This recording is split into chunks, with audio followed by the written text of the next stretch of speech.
जय हिंद दोस्तों। तो आप सभी का स्वागत है हमारे यूट्यूब चैनल पर। तो आज हम लोगों के स्पेशल टेस्ट नंबर 20 है और इसके अंदर आज हमारे 1000 क्वेश्चंस कंप्लीट हो जाएंगे। तो आपने अगर अभी तक जो पिछले वीडियो है वो नहीं देखे हैं तो उनको जाकर वीडियो को देख लेवे। तो ये आपके लिए बहुत ही महत्वपूर्ण क्वेश्चन होने वाले हैं। तो आज का जो पहला क्वेश्चन है कि गंगा को उत्तर से दक्षिण की ओर ले जाने वाला चोल राजा कौन था। तो जो गंगा को उत्तर से दक्षिण की ओर ले जाने वाला राजा था वो था राजेंद्र चोल। जो राजेंद्र चोल था वो ले गया था गंगा को उत्तर से दक्षिण की ओर। शासन में अजंता की गुफाएं हैं वो निर्मित की गई थी, यानी अजंता की जो गुफाएं हैं वो किसके शासन के समय बनी थी। तो जो अजंता की गुफाएं हैं वो बनी थी गुप्तों के शासन के समय और दूसरी से और 7वीं शताब्दी तक ये बनी थी। अगला क्वेश्चन है लिंगराज मंदिर कहाँ पर स्थित है। तो जो लिंगराज मंदिर है यह है ओडिशा के अंदर स्थित है। लिंगराज मंदिर है ओडिशा के अंदर। अगला क्वेश्चन है अधिकांश चोलकालीन मंदिर किस देवी देवता को समर्पित थे। तो अधिकांश जो चोलकालीन मंदिर थे वो शिव को समर्पित थे। शिव को समर्पित थे अधिकांश चोलकालीन मंदिर। अगला क्वेश्चन है चोल राजाओं का शासन कहाँ पर था। तो जो चोल राजा थे उनका शासन था तमिलनाडु के अंदर। तमिलनाडु के अंदर था चोल राजाओं का शासन। अगला क्वेश्चन है प्रसिद्ध कैलाश मंदिर का निर्माण किसने करवाया था। तो जो प्रसिद्ध कैलाश मंदिर है इसका निर्माण करवाया था राष्ट्रकूटों ने। जो राष्ट्रकूट शासक थे कृष्ण प्रथम जो शासक था इसने कैलाश मंदिर का निर्माण करवाया था। और अगला क्वेश्चन देखते हैं सप्त पेगोड़ा मंदिर कहाँ पर स्थित है। तो जो सप्त पेगोड़ा मंदिर है यह है महाबलीपुरम के अंदर। जो महाबलीपुरम है वहाँ पर है सप्त पेगोड़ा। और इसका निर्माण कब हुआ था, पल्लवों के समय हुआ था। पल्लवों के समय और एक राजा था कौन, नरसिंह वर्मन फर्स्ट। नरसिंह वर्मन जो फर्स्ट था उसने इसका निर्माण करवाया था। सप्त पेगोड़ा मंदिरों का निर्माण करवाया था किसने, पल्लवों ने। और पल्लवों का एक राजा था कौन, नरसिंह वर्मन फर्स्ट। अगला क्वेश्चन है पुलकेशिन द्वितीय किसका महान शासक था। तो जो पुलकेशिन द्वितीय था वो कहाँ का शासक था, वो था वातापी का शासक। वातापी का शासक था और वातापी किससे संबंधित थी, चालुक्य वंश से। चालुक्य वंश का जो राजा था कौन था, पुलकेशिन द्वितीय। वो चालुक्य वंश से संबंधित था और वातापी का शासक था कौन, पुलकेशिन द्वितीय। अगला क्वेश्चन है मध्य प्रदेश के खजुराहो मंदिर किस धर्म से संबंधित है। तो मध्य प्रदेश के अंदर है खजुराहो मंदिर और खजुराहो मंदिर किस धर्म से संबंधित है, तो वह है हिंदू तथा जैन दोनों धर्मों से संबंधित है। यानी इसका सही आंसर होगा ये हो जाएगा ये दोनों से। यानी हिंदू से संबंधित थे और जैन धर्म से भी संबंधित थे खजुराहो के मंदिर। और इसके अंदर पीछे से मंदिर बनाए गए थे और किसने बनाए थे, चंदेल शासकों ने। चंदेल जो शासक थे इन्होंने खजुराहो का मंदिर बनवाया था मध्य प्रदेश के अंदर। अगला क्वेश्चन है मिहिर भोज राजपूतों के किस कुल से संबंधित थे। जो मिहिर भोज थे वो राजपूतों के किस कुल से संबंधित थे। तो जो मिहिर भोज थे वो थे गुर्जर पथियार वंश से। यानी राजपूतों का एक वंश था गुर्जर पथियार वंश और इससे संबंधित थे कौन, मिहिर भोज। और मिहिर भोज ने आदि वरहा और प्रभास की जो उपाधियाँ हैं वो प्राप्त की थी। आदि वरहा और प्रभास किसको कहा जाता था, मिहिर भोज को। अगला क्वेश्चन देखते हैं। अगला क्वेश्चन है हेन सांग किसके शासन में भारत आया था। तो जो हेन सांग है वो आया था हर्षवर्धन के समय। हर्षवर्धन के समय हेन सांग है वो भारत आया था। और हेन सांग ने एक जो रचना है इसकी वो इसकी रचना है CU की। इसके अंदर अपनी यात्रा का वर्णन किया है। और कब आया था, 630 से 643 तक ये भारत के अंदर आया था। भारत के अंदर यह रहा था। और हेन सांग आया था किसके शासन के समय आया था, हर्षवर्धन के समय आया था। अगला क्वेश्चन है अभिव्यक्ति की स्वतंत्रता किस मौलिक अधिकार के अंतर्गत आती है। यानी जो अभिव्यक्ति होती है, अभिव्यक्ति की जो स्वतंत्रता होती है वो किस मौलिक अधिकार के अंदर आती है, तो वो आती है स्वतंत्रता के अधिकार के अंदर। स्वतंत्रता का अधिकार किस अनुच्छेद के अंदर है, तो वह है अनुच्छेद 19A के अंदर। 19A के अंदर मिलता है स्वतंत्रता का अधिकार। और जो अभिव्यक्ति की स्वतंत्रता है वो स्वतंत्रता के अधिकार के अंदर आती है। अगला क्वेश्चन है किस मौलिक अधिकार के तहत मानव व्यापार निषेध है। तो किस मौलिक अधिकार के तहत मानव व्यापार निषेध है, तो वह है शोषण के विरुद्ध अधिकार से। इसका सम्मत होता है मौलिक अधिकार के तहत मानव व्यापार जो निषेध है वो है शोषण के विरुद्ध अधिकार के अंदर आता है मानव व्यापार निषेध। अगला क्वेश्चन देखते हैं। अगला क्वेश्चन है किस संविधान संशोधन द्वारा संपत्ति के अधिकार को मूल अधिकार से हटा दिया गया। यानी कौन सा जो संविधान संशोधन हुआ था जिसके अनुसार संपत्ति के अधिकार को मूल अधिकार से हटा दिया गया और उसके बाद उसे विधिक अधिकार बना दिया गया, तो वो था 44वां संविधान संशोधन। 44वां संविधान संशोधन हुआ था कब? 1978 के अंदर। और इस समय जो सरकार थी वो किसकी थी? मोरारजी देसाई की सरकार थी। मोरारजी देसाई उस समय प्रधानमंत्री थे और उनकी सरकार थी, मोरारजी देसाई की सरकार थी। 1978 के अंदर संपत्ति के अधिकार को है वो मूल अधिकार से हटाकर विधिक अधिकार है बना दिया गया था। अगला क्वेश्चन देखते हैं। अगले क्वेश्चन में पूछा है प्रेस की स्वतंत्रता भारतीय संविधान के किस अनुच्छेद के अंदर है?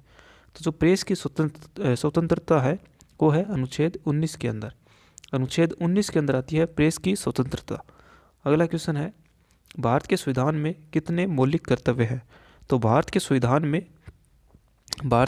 में वर्तमान में कितने मौलिक कर्तव्य है? तो वो है 11 मौलिक कर्तव्य है भारत के संविधान में। और कौन से अनुच्छेद के अनुसार है? तो यह है 51A के अनुसार। 51A के अनुसार 11 मौलिक कर्तव्य है और 42वें संविधान संशोधन के द्वारा इन्हें जोड़ा गया था। अगला क्वेश्चन है समानता का अधिकार किस अनुच्छेद के अंदर आता है? तो जो समानता का अधिकार है वो आता है अनुच्छेद 14 के अंदर। अनुच्छेद 14 के अंदर समानता का अधिकार आता है। अगला क्वेश्चन है अस्पृश्यता का अंत किस अनुच्छेद के अंदर है? तो जो अस्पृश्यता का अंत है वो है अनुच्छेद 17 के अंदर आता है। अस्पृश्यता का अंत आता है अनुच्छेद 17 के अंदर। अगला क्वेश्चन है कौन सा मूल अधिकार नहीं है? तो इनमें से बताना है कि कौन सा मूल अधिकार नहीं है। तो शिक्षा का अधिकार है, भाषण का अधिकार मूल अधिकार है और जीवन का अधिकार मूल अधिकार है। तो सूचना का जो अधिकार है यह है कानूनी अधिकार, यानी विधिक अधिकार या कानूनी अधिकार है। कौन सा? सूचना पाने का अधिकार है। कौन सा है? सूचना पाने का अधिकार है कानूनी अधिकार। अगला क्वेश्चन है मत देने का अधिकार किस कोटि से संबंधित होता है? तो जो मत देने का अधिकार होता है वो होता है राजनीतिक अधिकार। राजनीतिक अधिकार होता है और 1977 में इसको माना गया था। 1977 के अंदर इसको माना गया था कि जो मत देने का अधिकार होता है वो एक राजनीतिक अधिकार होता है। अगला क्वेश्चन है किस राज्य में लेटेराइट मृदा पाई जाती है? तो जो लेटेराइट मृदा है वो कहाँ पर पाई जाती है? पूर्वी और जो पश्चिमी घाट है उस क्षेत्रों के अंदर पाई जाती है। यानी पूर्वी और पश्चिमी घाट के जो क्षेत्र है उनके अंदर पाई जाती है। तो इसका जो सही आंसर हो जाएगा वो हो जाएगा केरल। केरल के अंदर पाई जाती है लेटेराइट मृदा। और लेटेराइट मृदा है वो कैसी मृदा होती है? ये एक अम्लीय मृदा होती है। ये जो अम्लीय मृदा होती है लेटेराइट मृदा होती है और अम्लीय मृदा प्रकार की होती है। और कहाँ पर पाई जाती है? लेटेराइट मृदा पाई जाती है पश्चिमी और जो पूर्वी घाट है, जो पश्चिमी और पूर्वी घाट है इनके अंदर पाई जाती है कौन सी? लेटेराइट मृदा। अगला क्वेश्चन है कपास के उत्पादन के लिए प्रयुक्त मिट्टी कौन सी है? जो कपास के उत्पादन के लिए जो उपयुक्त मिट्टी होती है वो कौन सी होती है? तो कपास के उत्पादन के लिए जो उच्च जल धारण क्षमता और वायु संचारण अधिक से अधिक हो तो ऐसी मिट्टी चाहिए। तो ऐसी मिट्टी होती है कौन सी? काली मिट्टी। काली मिट्टी के कपास के लिए उत्पादन के लिए उपयुक्त मिट्टी मानी जाती है। अगला क्वेश्चन है चावल की फसल के लिए कैसी मिट्टी उपयुक्त होती है? तो चावल की फसल के लिए जो मिट्टी प्रयोग की जाती है वो होती है जलोढ़ मिट्टी। जलोढ़ मिट्टी के अंदर चावल को उगाया जाता है। अगला क्वेश्चन है पेट्रोलॉजी किसका अध्ययन होता है? तो जो पेट्रोलॉजी है वो होता है चट्टानों का अध्ययन। चट्टानों के अध्ययन को बोलते हैं पेट्रोलॉजी। अगला क्वेश्चन है कि वृहत हिमालय का दूसरा नाम क्या है? तो जो वृहत हिमालय है, वृहत्तर हिमालय, उसका दूसरा नाम है हिमाद्री। यानी वृहत्तर हिमालय को दूसरा नाम क्या कहते हैं? दूसरा वो कहते हैं हिमाद्री। अगला क्वेश्चन है सबसे पुरानी पर्वत श्रृंखला इनमें से कौन सी है? तो सबसे जो पुरानी पर्वत श्रृंखला है वो है अरावली पर्वतमाला और ये विश्व की सबसे प्राचीन जो पर्वतमाला में आती है। तो अरावली पर्वतमाला सबसे पहले नंबर पर आती है, यानी सबसे पहले बनी थी अरावली पर्वतमाला। अगला क्वेश्चन है भारत का सबसे ऊंचा पठार कौन सा है? तो भारत का जो सबसे ऊंचा पठार है वो है 5000 मीटर ऊंचा। 5000 मीटर इतना ऊंचा है। और कौन सा है? लद्दाख का पठार। लद्दाख का पठार है और भारत के उत्तरी भाग में पाया जाता है और लद्दाख का पठार भारत का सबसे ऊंचा पठार है। अगला क्वेश्चन है प्रायद्वीपीय भारत में उच्चतम पर्वत चोटी है। तो प्रायद्वीपीय भारत के अंदर जो उच्चतम पर्वत चोटी है वो कहाँ पर है? नीलगिरी के दक्षिण में। नीलगिरी के दक्षिण के अंदर है। नीलगिरी के दक्षिण के अंदर है। और कौन सी चोटी है? नीलगिरी के दक्षिण में। नीलगिरी के दक्षिण में है। और कौन सी चोटी है? अनाई मुड्डी जो चोटी है वो भारत, जो प्रायद्वीपीय भारत है उसकी उच्चतम पर्वत चोटी है कौन सी? अनाईमुडी। अगला क्वेश्चन है अराकान योमा कहाँ पर स्थित है? तो जो अराकान योमा है वो है म्यांमार के अंदर। अराकान जो चोटी है, अराकान योमा, वो कहाँ पर है? म्यांमार के अंदर। अगला क्वेश्चन है सतपुड़ा की रानी किसे कहते हैं? तो सतपुड़ा की रानी है वो कहते हैं पंचमढ़ी को।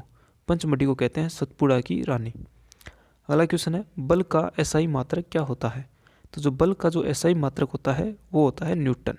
न्यूटन बल का एसआई मात्रक होता है। अगला क्वेश्चन देखते हैं। अगला क्वेश्चन है किसी वस्तु की एक समान रेखीय सरल रेखीय गति के दौरान समय के साथ क्या परिवर्तन है, समय के साथ क्या नियत रहता है? तो जो किसी वस्तु के अंदर अगर एक समान सरल रेखीय गति है और उसके समय के साथ क्या नियत रहता है? तो समय के साथ रहता है वेग नियत। वेग हमेशा नियत रहेगा सरल रेखीय एक समान सरल रेखीय गति के दौरान। अगला क्वेश्चन है एक जग में ऊपर किनारे तक पानी भरा है और उसमें बर्फ़ का टुकड़ा तैरता है और बर्फ़ पिघलने पर पानी का आयतन पर क्या प्रभाव पड़ेगा? तो अगर पानी के आयतन के ऊपर बात करें तो उसका जो आयतन है वो अपरिवर्तित रहता है, क्योंकि जल का जो बर्फ़ का जो टुकड़ा है वो उस जग के अंदर ही है और उसमें आयतन परिवर्तन नहीं होता। अगला क्वेश्चन है दूध को मथने पर क्रीम अलग हो जाती है, इसका कारण क्या है? तो इसका कारण है अपकेंद्रीय बल। अपकेंद्रीय बल के कारण दूध को मथने पर जो क्रीम है वो अलग हो जाती है। अगला क्वेश्चन है जब पानी जम जाता है तो इसके घनत्व पर क्या प्रभाव पड़ता है? तो पानी के जमने से उसका घनत्व क्या हो जाता है? कम हो जाता है, यानी घट जाता है। अगला क्वेश्चन है किस स्थान पर सर्वाधिक गुरुत्वाकर्षण बल होता है? तो ध्रुवों पर सबसे अधिक गुरुत्वाकर्षण बल होता है। पृथ्वी का सर्वाधिक गुरुत्वाकर्षण बल कहाँ पर होता है? ध्रुवों के ऊपर होता है। अगला क्वेश्चन है हीमोग्लोबिन रोग किससे संबंधित होता है? हीमोग्लोबिन नहीं, यहाँ पर होगा हीमोफीलिया। हीमोफीलिया जो रोग है वो किससे संबंधित होता है? हीमोफीलिया रोग होता है रक्त से संबंधित और इसमें रक्त का थक्का बनना बंद हो जाता है। रक्त का थक्का बनना बंद हो जाता है। अगला क्वेश्चन है बीसीजी का टीका किसके बचाव के लिए उपयोग किया जाता है? तो जो बीसीजी का टीका है वो लगाया जाता है क्षय रोग के लिए। क्षय रोग या टीबी के लिए बीसीजी का टीका लगाया जाता है। अगला क्वेश्चन है और जो बीसीजी की फुल फॉर्म होती है वो होती है बेसिलस कोलमेट-गुरिन। अगला क्वेश्चन देखते हैं। अगला क्वेश्चन है घेंगा रोग किसकी कमी के कारण होता है? तो जो घेंगा रोग है वो होता है आयोडीन की कमी के कारण। आयोडीन की कमी के कारण घेंगा रोग शरीर के अंदर हो जाता है। अगला क्वेश्चन है वर्णांध व्यक्ति किन रंगों में विभेद नहीं कर पाता? तो जो वर्णांध व्यक्ति है, जो कलर ब्लाइंडनेस होता है, वो होता है लाल और हरे के अंदर। लाल और हरे रंग के अंदर वो विभेद नहीं कर पाता। अगला क्वेश्चन देखते हैं। अगला क्वेश्चन नेताजी सुभाष चंद्र राष्ट्रीय खेल संस्थान कहाँ पर स्थित है? तो नेताजी सुभाष चंद्र जो राष्ट्रीय खेल संस्थान है वो कहाँ पर है? पटियाला के अंदर। पटियाला के अंदर है नेताजी सुभाष चंद्र राष्ट्रीय खेल संस्थान।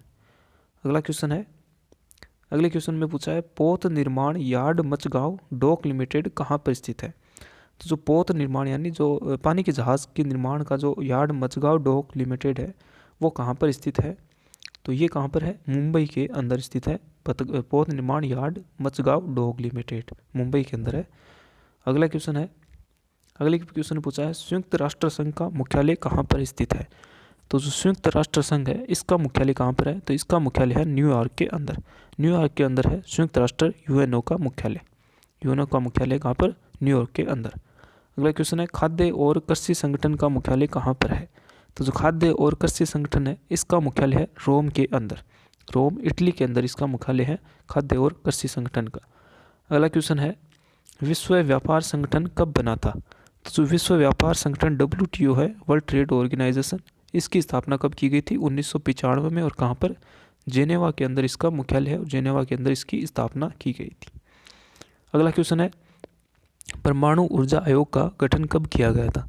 तो जो परमाणु ऊर्जा आयोग का गठन है वो किया गया था 1948 के अंदर और प्रथम जो अध्यक्ष थे वो थे होमी जहांगीर बाबा। जो होमी जहांगीर बाबा थे वो इसके प्रथम अध्यक्ष थे और इसकी स्थापना की गई थी, जो 1948 के अंदर इसकी स्थापना की गई थी। अगला क्वेश्चन है किस विषय पर नोबेल पुरस्कार नहीं दिया जाता? तो गणित विषय के अंदर नोबेल पुरस्कार नहीं दिया जाता। और नोबेल पुरस्कार कब शुरू किए गए थे? 1901 के अंदर। 1901 में शुरू किए गए थे नोबेल पुरस्कार। अगला क्वेश्चन है सीवी रमन को भारत रत्न कब मिला था? सीवी रमन को भारत रत्न कब मिला था? 1928 के अंदर। 1928 के अंदर मिला था, 28 फरवरी, और 1928 के अंदर सीवी रमन को भारत रत्न मिला था। और इसी कारण 28 फरवरी को क्या मनाया जाता है? विज्ञान दिवस। विज्ञान दिवस मनाया जाता है 28 फरवरी को। अगला क्वेश्चन देखते हैं। अगला क्वेश्चन है, भारत की पहली महिला राष्ट्रपति थी। तो भारत की जो पहली महिला राष्ट्रपति थी वो थी प्रतिभा देवी सिंह पाटिल। प्रतिभा देवी सिंह पाटिल भारत की पहली महिला राष्ट्रपति थी। अगला क्वेश्चन है, भारतीय परमाणु विज्ञान के जनक कौन थे? जनक किसे कहा जाता है? तो भारतीय परमाणु विज्ञान के जनक किसे कहा जाता है? ये कहा जाता है होमी जहांगीर भाभा को।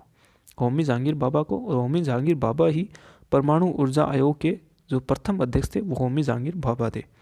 तो ये थे अपने 1000 क्वेश्चन आज कंप्लीट होते हैं। तो ये वीडियो आपको कैसे लगे हमें कमेंट सेक्शन में ज़रूर बताएं। एंड वीडियोस को ज़्यादा से ज़्यादा शेयर करें एंड लाइक करें। एंड अगर आपने अभी तक चैनल को सब्सक्राइब नहीं किया है तो चैनल को सब्सक्राइब ज़रूर कर लेवे। Thanks for watching this video.